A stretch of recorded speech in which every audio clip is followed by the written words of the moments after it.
estamos em mais um Entre Nós Cast, na nossa série Posicionadas. E como costume, o nosso tema de hoje é desafiador, então a gente vai falar a respeito de feminismo. É possível ser cristã e feminista? Acho que a gente vai ter esse papo aqui para responder a seguinte questão. Desafiador ou não? Será que é possível?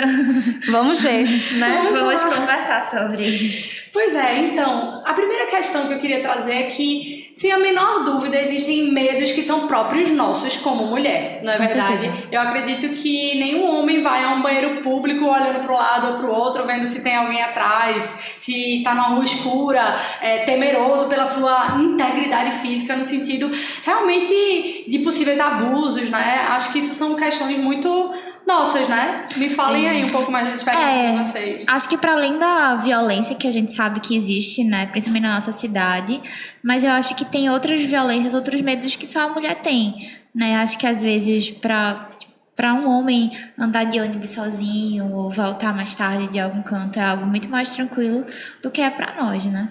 Essa questão também do Uber hoje em dia, como muitas mulheres pegam Uber, então assim, sempre quando você é mulher e você pega, então tem aquilo lá, compartilha a localização, fica sempre falando com alguém, porque pode acontecer qualquer coisa a qualquer momento. Manda então isso assim, são dores. É uma coisa tão simples, né? Mas a gente entrar no carro com um homem dirigindo, a gente tem que compartilhar a placa, a localização de onde a gente está, pedir para que alguém fique de olho onde nós estamos. Isso é engraçado que eu vi um vídeo com a balinha, com a água, com...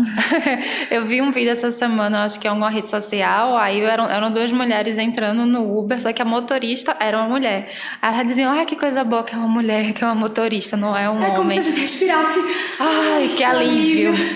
Bem assim, bem nesse sentido. Outra questão bastante peculiar que nos afeta numa erotização são as músicas. A gente não vê um conteúdo musical de sexualidade, né, de sexualização a respeito do homem. Em contrapartida, conosco existe a novinha, é uma série de coisas que não dá para falar aqui porque a nossa audiência não permite, mas realmente é uma depreciação da figura do feminino de uma forma bem explícita e muito triste, na verdade, assim. Isso. Eu acho que a mulher, né, como ser desejada, como objeto, é algo que as músicas já cantam há muito tempo, mas eu acho que antes era de uma forma sutil, né? Quando a gente vem de Garota de Ipanema, olha que coisa mais linda, mais cheia de graça, que era de poética, certa forma, né, trazia de uma maneira poética algo que era ele tá ali observando a mulher passar de biquíni no meio da praia, e aí que já era uma coisa que acontecia, mas foi se explicitando cada vez mais, a ponto de hoje realmente a gente vê os conteúdos literalmente pornográficos, sexualizados ao extremo de um tal de senta, desce, sobe. Vai para todo canto. Complicado ainda mais assim, é quando um homem cantar, tá, ok, mas assim, a bronca é quando outras mulheres começam a cantar e começam a aceitar isso. E eu ainda acho mais duro de ver quando você vê mulheres que têm filhas e colocam as filhas para começarem a dançar e vai até o chão, infantil. E as músicas, né? Tipo assim, as músicas que aquelas crianças estão dançando no TikTok. E é como o Stephanie falou, né? Realmente não só de homens que objetificam a mulher, mas realmente outras mulheres, que aqui a gente não vai citar nomes, mas de que são aí estrelas da música brasileira, da música mundial. A referência do que é ser mulher, do que é ser mulher brasileira, que tá exportando isso aí pro mundo, e que você vê que é realmente uma hipersexualização, uma objetificação, que é uma luta de poder, de aparecer, de até mesmo às vezes você olha e você vê assim, é uma grande empresária, mas que a forma como acontece isso é um desrespeito para ela, que carrega um desrespeito para muitas outras mulheres. E assim, uma coisa que tu falou, que agora quando você fala, né, é a referência de mulher, é o ideal de mulher. Mas assim, é a referência de mulher para quem? É o ideal de mulher para quem? E a partir do momento que você diz, não é minha referência de mulher, não é meu ideal de mulher. O quê? Como assim? Você tá errada. Não, ela é a referência de mulher e você tem que seguir esse padrão. Não, eu não me vejo nesse padrão. E aí você começa a ser acusada porque você não concorda. Isso que também eu acho bem, bem pesado, assim, porque diz, eu não me sinto confortável com isso. E eu tenho total de direito de não me sentir confortável com esse padrão de mulher que é vendido pela sociedade. E a partir do momento que você abre a sua boca para falar isso, você quer o ser estranho e é totalmente contra a mulher. Como assim? Se você é mulher, você tem que ser dessa forma. Se você abre a boca para dizer que você não é dessa forma, que você não aceita ser esse padrão, então você não é mulher. Pronto, simples assim. Ou é ou não é. É difícil você, às vezes, ter que engolir essas coisas que não tem que engolir, na verdade, né? Começamos a nossa narrativa elencando alguns pontos de desigualdade. A gente não tem como negar o fato de que o machismo ele é real, ele existe, ele machuca a mulher, mas ele também aprisiona o homem. Então, quando a gente para pensar na estrutura que afeta a nós como mulheres, também resvala na figura do masculino quando ele precisa desempenhar um papel estereotipado. Porque homem que é homem não pode ter conexão com as suas emoções, o homem que é homem ele não pode ser sensível, chorar, nem pensar. Então é uma série de construções que são danosas tanto para nós como alvo, né, quanto para eles como aprisionamento. E aí o que eu percebo é que o feminismo ele surge como resposta a essa dor da nossa sociedade, como se fosse algo que fosse responder a esse dilema. E o que eu noto muitas vezes é que se surgiu uma disputa entre os sexos. Então, assim, o feminismo ele veio para sanar essa dor e ela elege o homem como um grande problema. E aí a gente precisa debater um pouco mais dos impactos que isso traz a partir do momento em que a gente elege ele como os nossos adversários. E aí? Eu acho que é impossível a gente debater isso, a gente, né, levantar essa questão da problematização do homem como problema, se a gente não entende como o feminismo foi criado, né, como o feminismo surgiu. Até porque antes do feminismo existir, né, já se tinha um conceito, muitas vezes, de uma tirania masculina, né? Eu lembro de uma carta que eu li de Abigail Adams, que ela era a esposa de um dos homens que estava fazendo a independência dos Estados Unidos, e ela pedia a ele nessa carta que na nova Constituição as mulheres também tivessem direitos civis, o que é ótimo, porque a gente desfruta de direitos civis hoje. E eu acho que muitas vezes o que a gente escuta é que elas vão dizer que elas são contra o feminismo, mas uma é social media formada em marketing, a outra é psicanalista, a outra também é médica, e elas votam e elas dirigem, mas estão dizendo que são contra o feminismo. E aí o que a gente está dizendo é que de fato existiam pautas, né, nesse começo, que eram pautas válidas, mas a forma como essas pautas aconteciam trazia muita coisa das quais a gente discorda. Então, nessa mesma carta que ela pede por direitos civis, ela também diz que, diz que os homens eles têm uma tendência à tirania, né? Eles têm uma tendência a abuso desse poder. E a gente sabe que não é bem assim, né? Que não é por ser homem que ele vai abusar do poder, embora muitas vezes exista esse abuso.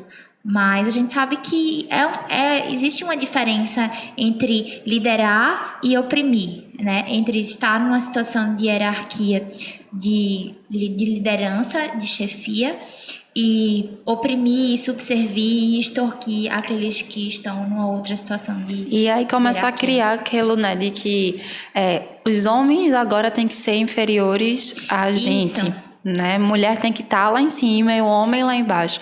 Quando na verdade não, e assim, a gente enquanto cristão, a gente sabe assim, o papel que cada um tem, que o homem tem na sociedade, que o homem tem na família, que a mulher tem na sociedade e tem na família. Então quando andam os dois lado a lado e cada um sabendo lidar bem com seus papéis, tudo vai vivendo em harmonia, não em perfeição, porque perfeito só Deus, mas assim, vai vivendo em harmonia.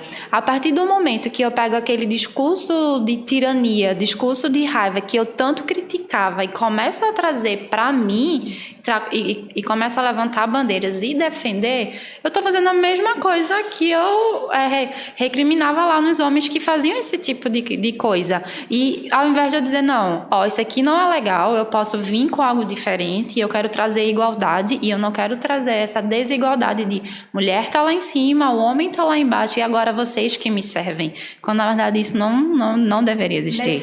sentimento, né, que você está trazendo, a sensação que eu tenho quando a gente vai falando a respeito da construção desse feminismo é que quando uma luta ela é defendida a partir das nossas dores, né, a partir dos nossos traumas, o que se está buscando em relação a isso é vingança ao invés de justiça. Então, a partir daquilo que, se eu estou sendo movida pela minha dor, pelo meu trauma, eu quero me vingar daquele que está promovendo essa dor para mim e não é um caminho de justiça. Eu acho que é exatamente essa a distinção entre o que o movimento feminista vê como sendo o problema, porque ela aponta o patriarcado, o homem, e aí a gente tem que ser igual a eles, tem que ter essa busca de igualdade, e o que a cosmovisão cristã vai trazer é que, na verdade, a gente não está lutando contra o homem, a gente está lutando contra o pecado, que habita ao homem, que muitas vezes ocupa esse lugar de tirania e de opressor dentro dessa estrutura, mas também ocupa a nós mulheres, e aí vai muitas vezes construindo essa luta entre essas classes, entre o masculino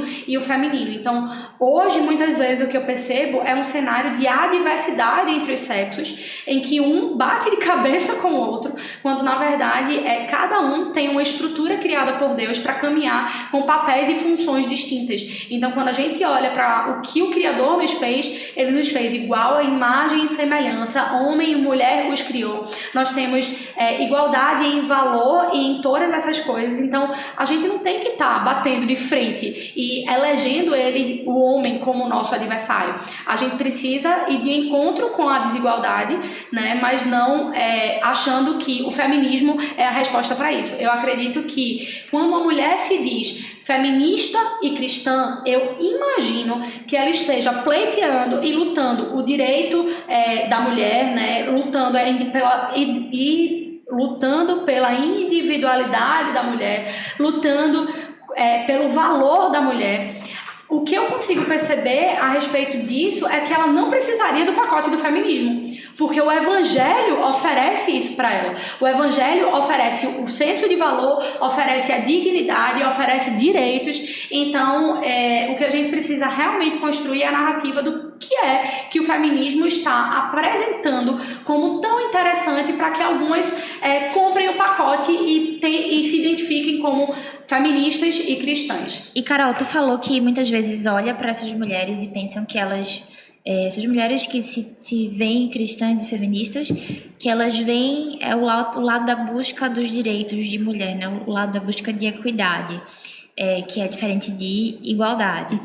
Mas, assim, eu acho também que, além de ver esse lado da busca de igualdade, muitas vezes elas fecham os olhos ou elas desconhecem a história do feminismo, né? E todas as bandeiras que o feminismo carrega. Porque, como Carol disse, o feminismo é um pacote. Ele não traz alguns pleitos sozinho. Ele traz pleitos juntos de outros pleitos. Então, a gente, de fato, entende que existiam algumas reivindicações no movimento feminista, nas várias ondas de movimento feminista, que eram reivindicações legítimas, mas a gente entende também que essas reivindicações vinham junto de muitas coisas com as quais nós simplesmente não podemos concordar e não podemos fechar os olhos para dizer que não existiram. Porque, por exemplo, a gente pensa realmente na primeira onda do feminismo. A primeira onda do feminismo ela veio nos Estados Unidos, muito inspirada nos ideais da independência dos Estados Unidos, que eram ideais de liberdade, de uma busca por uma vida feliz, de igualdade entre os homens, que também vieram muito inspirados na ideia da França, da liberdade, da Revolução Francesa.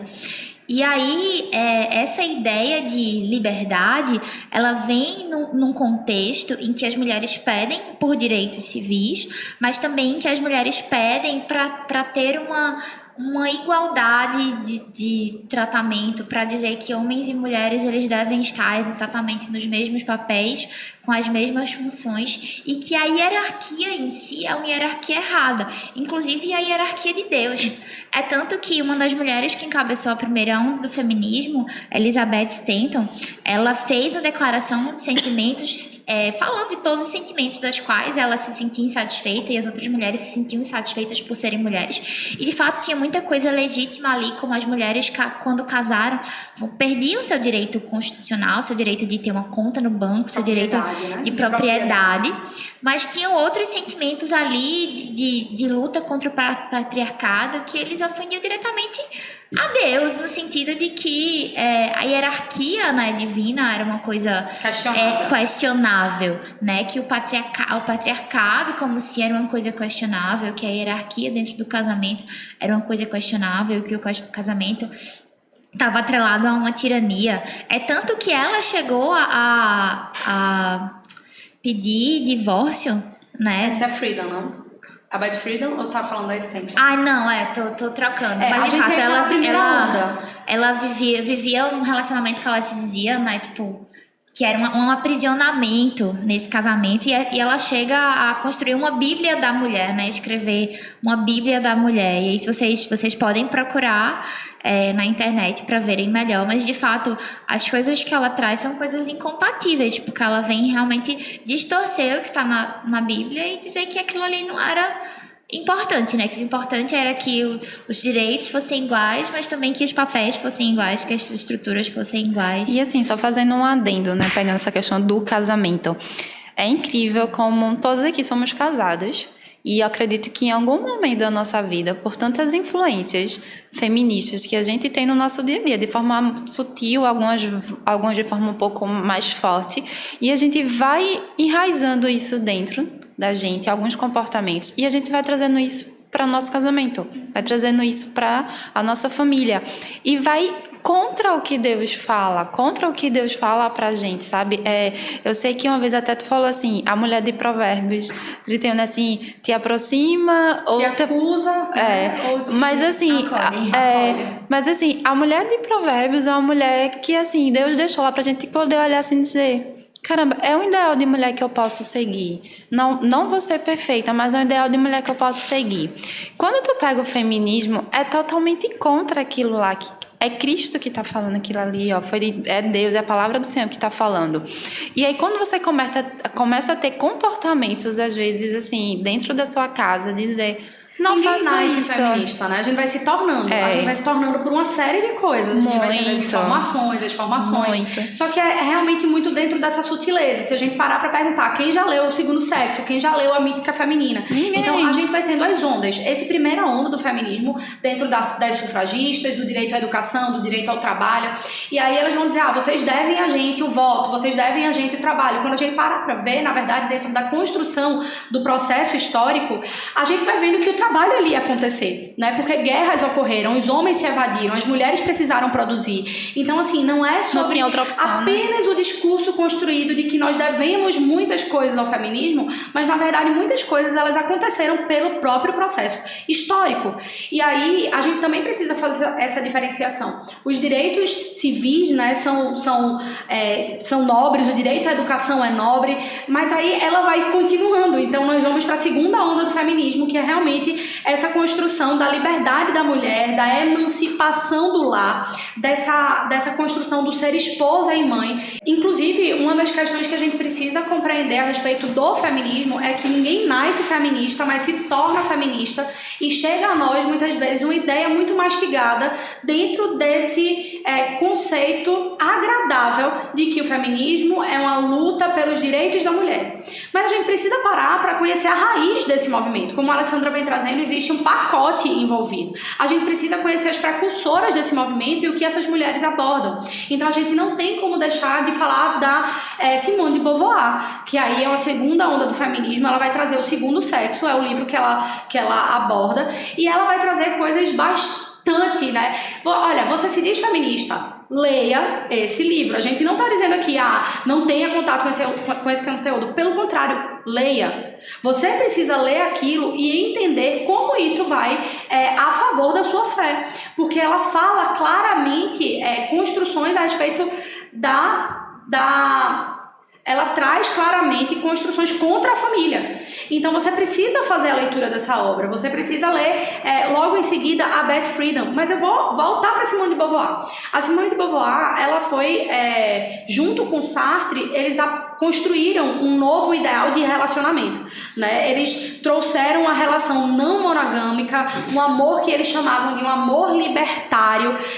O feminismo, ele não está apenas atrelado ao direito da mulher, mas ele está intimamente ligado a uma revolução sexual. Só que isso não é difundido, isso não é amplamente divulgado, isso é sutilmente colocado. E aí ela traz essa não monogamia, esse amor libertário. Ela e Sartre, dentro da construção da filosofia, dentro de relações em que muitas pessoas faziam parte dessas relações, inclusive alunas deles, eles foram denunciados por cooptar menores de idade. Né? Quer falar alguma coisa, Sabrina? Não, falar justamente isso, que não é só o que ela escreveu, mas o que ela viveu ao longo da vida toda, né? Que eles aliciavam alunos, que eles, inclusive... Porque eles eram vistos muito como o casal incrível, o casal pop, o casal pensante. Modernos. E aí, à medida que as cartas entre eles foram sendo expostas, descobriu-se muita coisa que era bem suja, né? A ponto de eles dizerem que eles tinham prazer de desvirginar meninas, de aliciar por questões de favores, por questões de trazer... Pagar os estudos. Inclusive, tem um documento que eles dois assinaram, tanto a Simone quanto o Sartre, que era um documento... Manifesto da Idade da Razão, né? Eu acho que é esse o meu documento. Sobre a idade de você ter relação sexual ou não é isso? Tem a ver com isso, que queriam descriminalizar relações sexuais com crianças. Da idade mínima, com consentimento a uma relação íntima, ou seja... 13 anos e já dizia, não, tá tudo bem, isso... Exatamente, eles estavam ali defendendo pedofilia e dizendo que tá tudo bem, que tá certo. E é esse tipo de sentimento, né, que tá por trás dessa segunda onda. E aí, dentro dessa construção, é que eles venderam que a mulher precisava dessa liberdade sexual, de sair desse lugar de escravidão que é o lar, para ter esse amor libertário. Mas eles venderam e saíram como heróis. Mas vocês precisam conhecer a história deles, porque vocês vão ver que é um fracasso. Ela viveu presa a esse homem que jamais reconheceu ela como mulher, porque o casamento era um lugar de prisão. Ela foi sepultada no mesmo lugar que ele, mas a herança dele foi dada para a amante. Né? Então, assim, do que essa mulher desfrutou além de sexo livre? Muitas mulheres foram envolvidas nessa trama dele. Então, muitas alunas depois denunciaram os aliciamentos que eles fizeram. Muitas chegaram a ter mutilações e outras tentativas de suicídio por conta do que eles faziam com elas. Então, isso tudo não é tão divulgado assim. E aí é muito fácil você dizer que é feminista, mas você precisa conhecer a fundo a história, a biografia da mulher que pensou e construiu isso. Não era apenas o direito da mulher, ela trazia essa liberdade que ela pregou e saiu de forma muito bela, mas que foi terrível, inclusive para eles. Inclusive aliciando algumas dessas meninas, amantes, alunas, a cometer aborto, né? Que existe... Claro, porque o sexo livre acaba em quê? Em bebês, né? E é por isso que essa é uma das pautas do feminismo, o aborto. Aí a gente vai um pouquinho pra frente. Beth Friedan, famosíssima, né, com a mística feminina, dizendo que a mulher, ela estava aprisionada nesse lugar de frustração, do lar, de ter que cuidar do marido, dos filhos, eles eram um peso e tudo mais. E aí, o que é que acontece? Ela decide se separar, porque se você está numa prisão e pode sair, porque o divórcio é uma vitória do feminismo, se você está numa prisão e você pode sair, ela se separa do seu marido. Depois de se divorciar do seu marido, ela o acusa de que ele a agredia dentro dessa conjugalidade. O homem não tinha muito direito de voz porque ela ficou famosa dentro dessa mística feminina e ela era muito barulhenta, porque feministas são barulhentas. Elas sabem como fazer barulho. E aí o homem precisou, o antigo esposo dela precisou criar um site para ter voz. E ele disse que hora nenhuma ele agrediu a Beth Friedan. Depois ela precisou se retratar. E ela realmente confirmou que ele jamais a havia agredido. Então, a gente precisa parar para perceber essa construção que está sendo, antes era sutil, mas já não é, a respeito da desconstrução de coisas importantes e estruturais dentro da sociedade e principalmente dentro do cristianismo. Quando a gente olha e entende que a estrutura é importante, que existe uma ordem, que existe uma hierarquia. Essa hierarquia não é para usurpar poder, não é que o homem está para um lugar de poder sobre a mulher. A submissão não é subserviência, é para que tudo ali possa funcionar com ordem e com decência. Quando o marido ocupa um lugar de liderança, ele está ali para exercer sacrifício sobre a sua casa, sobre os seus filhos, sobre a sua esposa. E a mulher que serve ao seu marido, ela não está no lugar de subserviência, de escravidão. Sabe o que é interessante? A mística feminina, ela trazia esse lugar de que o lar era um lugar de muito cansaço. E é claro que eu jamais vou dizer que não, porque lavar a louça do café, do almoço e do jantar cansa. Mas deixa eu te fazer uma pergunta. Se você é terapeuta e passa o dia inteiro ouvindo pessoas, no final do dia você está cansada? Com certeza. Se você é policial militar e você passa o dia fora, no sol, fazendo batida em algum lugar, você volta para casa cansada? Com certeza. Os nossos ofícios exigem de nós e nos cansam, né? O fato Se de você nos trabalha cansarem, numa urgência, numa 24 UPA. horas, numa UPA, onde você atende um paciente com 12 buracos de bala, e isso é verdade, aconteceu ontem. Uau. Você volta muito cansada pra casa, eu te garanto. Pronto, mas ela diz que a casa é esse lugar e que a gente precisa ser livre. Sabe o que é muito interessante? A construção da narrativa feminina vai dizer que você precisa se libertar do lar, do marido e dos seus filhos para um lugar de liberdade que é o trabalho. Porque o trabalho vai te conferir, né, liberdade financeira, autonomia, mas você deixa de servir aos seus, que são pessoas que vieram de você, como os seus filhos. Você deixa de servir a pessoa com a qual você escolheu para passar a vida ao lado dessa pessoa, para servir a um chefe. Aí você serve feliz um cara para te pagar, mas você serve muito triste ao marido e aos seus filhos, que foram bênçãos que o Senhor te deu. Então, essa distorção vai pouco a pouco sendo infiltrada. Nós não nascemos feministas, nós nos tornamos feministas, porque é isso que vai sendo minado, né? Dia a dia vai sendo gotejado.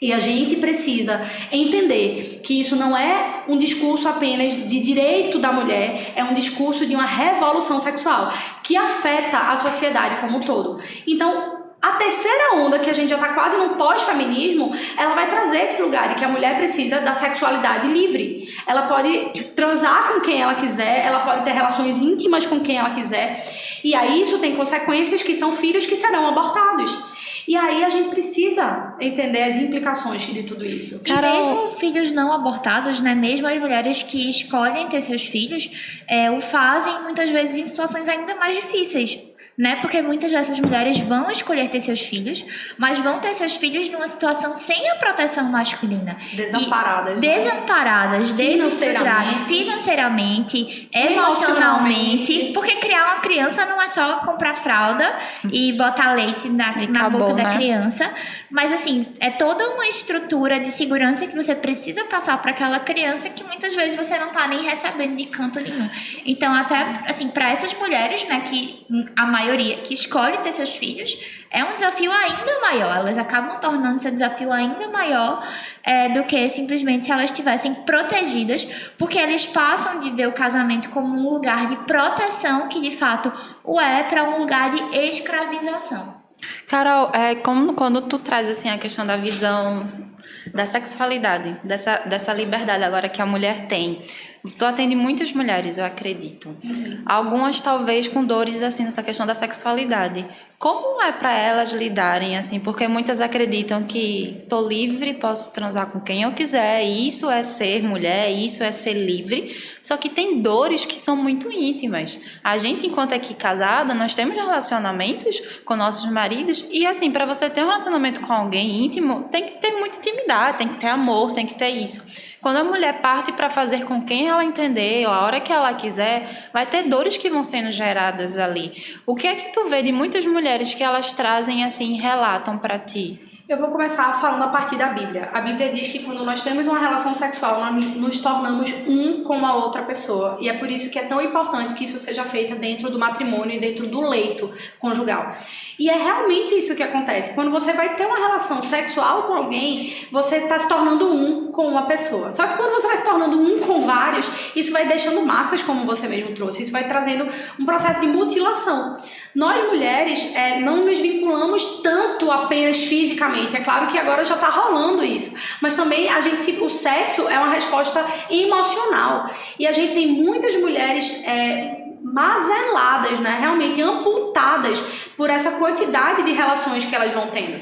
Então, as marcas ficam e elas são profundas. E quando a gente olha para as leis do Senhor, muitas vezes a gente olha e diz, Deus é um Deus tirano e Ele não quer que eu tenha prazer. É por isso que Ele impede que eu transe com quem eu quero. E na verdade, não. Deus é um Pai amoroso, que te ama tanto, que constrói barreiras protetivas para que você não sinta dor. Então, o que eu vejo dentro do cristianismo são instâncias de cuidado. E quando a gente passa disso, nós ficamos com marcas profundas e feridas eternas que podem ser curadas aos pés do Senhor, mas que, enfim, elas ficam na história. Eu atendo inúmeras mulheres que têm dores profundas, desde desamparo porque teve filhos, desde questões em que ficaram mal resolvidas. E, enfim, as dores, elas são inúmeras. E eu acho que as dores, elas não vêm só da questão sexual, né? Eu acho que o feminismo, ele trouxe muitas coisas que a gente nem tem noção de que vieram por causa do feminismo, né? Por exemplo, eu acho que se você pega na época da Bíblia mesmo, você pega uma mulher, eu acho que seria impensável a mulher olhar para uma criança e dizer assim, ai meu Deus, eu engravidei, e agora? Se você vai para a maioria das culturas, a engravidar era uma bênção. E aí hoje a gente olha para engravidar como um peso, né?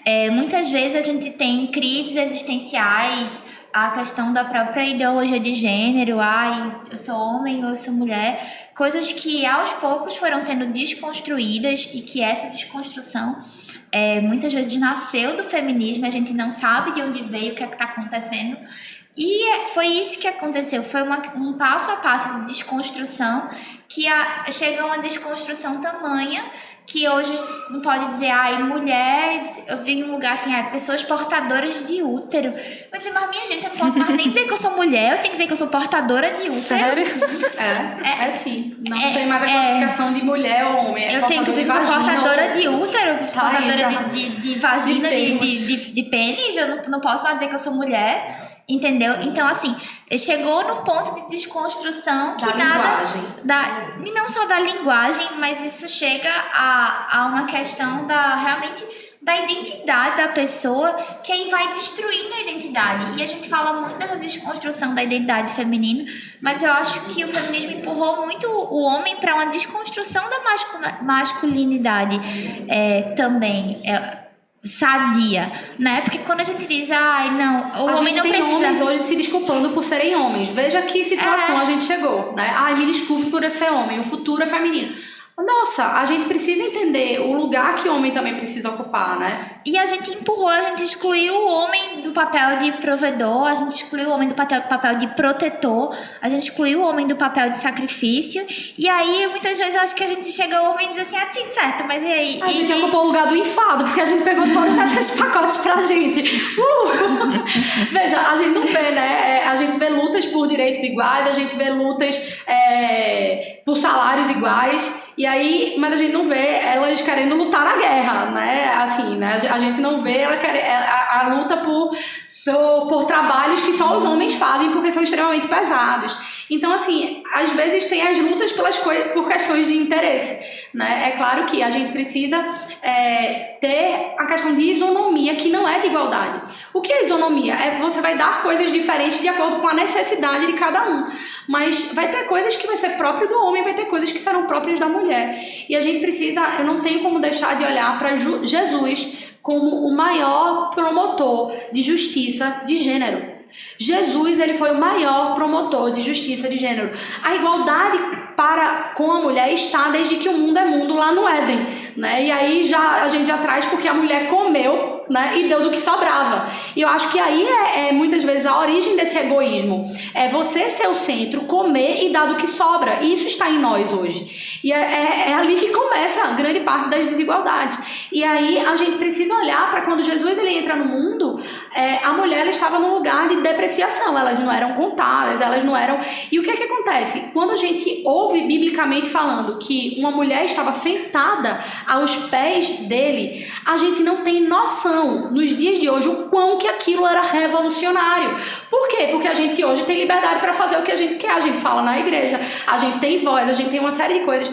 Mas uma mulher sentar-se aos pés de Jesus e ter dele ensino, e aí quando a outra reivindica, Jesus, manda Maria vir me ajudar aqui nos serviços domésticos, ele diz, não, Marta, porque ela está no lugar certo, ela está no lugar da relação, ela está no lugar do ensino. Gente, isso é tremendo, isso é transformador, realmente isso é revolucionário. Outra coisa que a gente vê é que os homens não abordavam mulheres em público.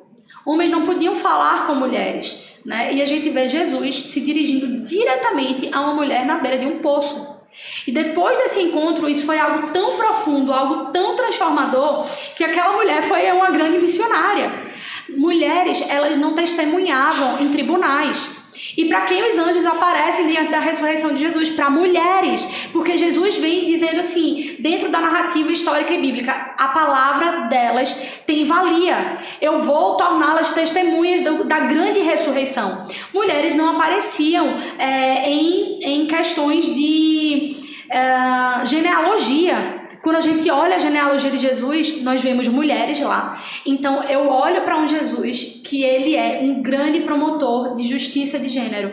E a gente não está em busca de igualdade, a gente está em busca de justiça, né? A gente precisa fazer essa diferenciação. Uma coisa que eu queria trazer para concluir a minha fala é que eu não quero me tornar uma cristã que fica batendo no feminismo.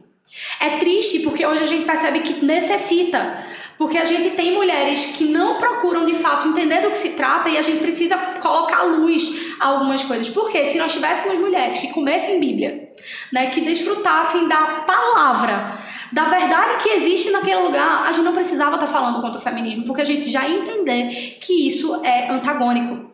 Por favor, eu não quero mais construir narrativas contra o feminismo, eu quero te convidar a mergulhar na beleza e na congruência que existe na narrativa bíblica, porque ali a gente não vai ter espaço para mentiras. Veja, às vezes eu sinto que o feminismo são mentiras repetidas com tanta força que elas se tornaram verdade. E a gente precisa, né, trazer a luz da palavra, porque a verdade liberta. Gente, mulheres, você está me ouvindo? Como a Bíblia, busca a relação de intimidade com Deus. A palavra ela é suficiente e você não será não haverá engodo, não haverá engano a partir do momento em que você está fundamentada nela.